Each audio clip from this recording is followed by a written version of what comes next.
Assalamualaikum warahmatullahi wabarakatuh. Mari kita menggunakan waktu dalam bulan Ramadan ini dengan kegiatan-kegiatan yang positif, seperti belajar memperbaiki bacaan Al-Quran. Saya, Imsak Ramadan, selaku Regional CEO Bank Syariah Indonesia Regional 1 Aceh, mengajak seluruh masyarakat Aceh untuk belajar memperbaiki bacaan Al-Quran dalam program Serambi Tahsin. Semoga Ramadan tahun ini menjadikan kita lebih bersahabat dengan kalam ilahi. Wassalamualaikum warahmatullahi wabarakatuh.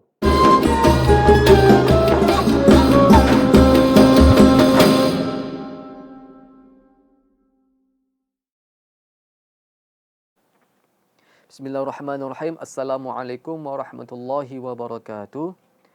Alhamdulillah wassalatu wassalamu ala Rasulillah sallallahu alaihi wasallam wa ala alihi wa sahbihi ajma'in.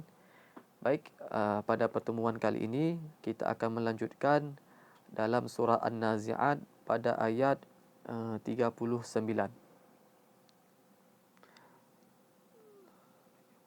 Pada ayat kita akan melanjutkan pada ayat 36. A'udzu billahi minasyaitonir rajim.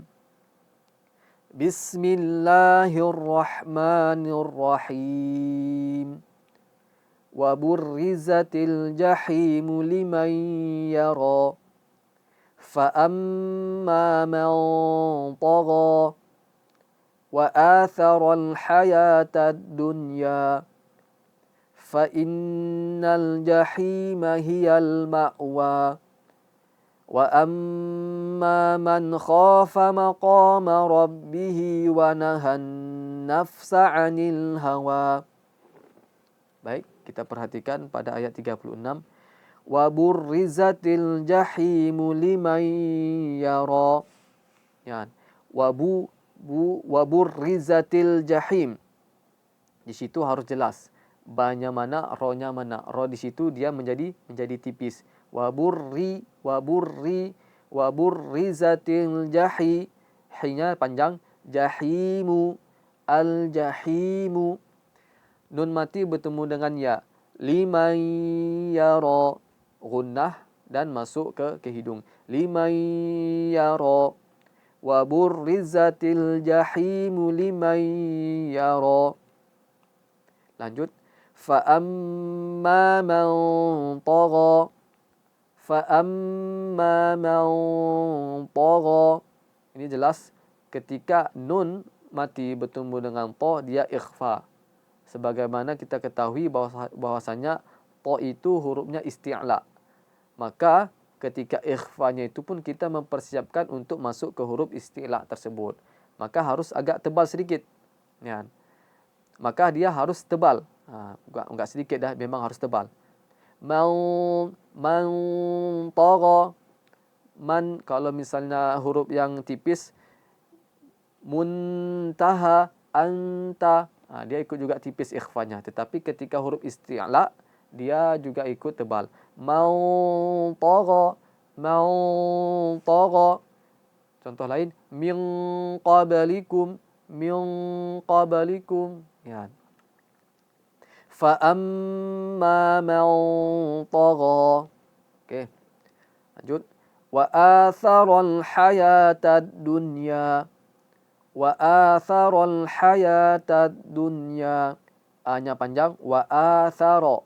Wa atharal. Perlu diperhatikan lamnya juga harus dibaca jelas. Wa atharal haya. Ya-nya panjang. Hayatad dunya. Di sini idgham bi gunnah yang dikecualikan. Ketika nun mati bertemu dengan ya, di sini tidak digunnahkan tetapi dijelaskan, diizharkan. Wa atharal hayatad dunya. Dunya. Dhammah ketika bertemu dengan sukun, dhammahnya dimonyongkan. Ketika nun sukunnya kembali seperti semula. Dunya. Fa innal jahima hiyal ma'wa. fa innal jahima hiyal ma'wa. Jelas ya?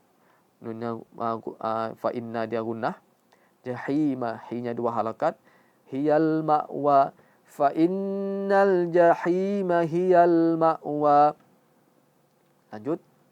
Wa amma man khafa maqama rabbih wa nahan nafsa 'anil hawa.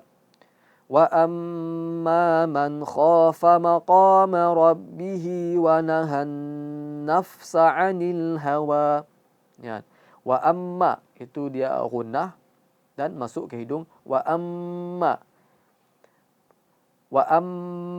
man khafa. Ya. Ketika nun mati bertemu dengan kha, dia harus jelas. Man khafa. Tidak ada ikhfa, tidak ada idgham. Man khafa. Nah, salah. Jelas dia. Man khafa. Wa amma man khafa maqama rabbih. Qanya panjang 2 harakat. Maqama rabbih. Hinya juga 2 harakat. Wa nahan nafsa. Wa nahan nafsa pada ayat wa nahan nafsa.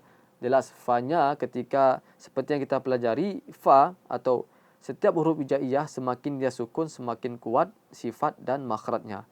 Maka ketika fa itu harus lebih jelas. Wa nahan nafsa 'anil hawa. Okey. Baiklah, ini saja yang bisa kita jelaskan dulu pada pertemuan kali ini. InsyaAllah kita akan lanjutkan di pertemuan atau halaqah yang berikutnya. Akhir kalam, Assalamualaikum warahmatullahi wabarakatuh.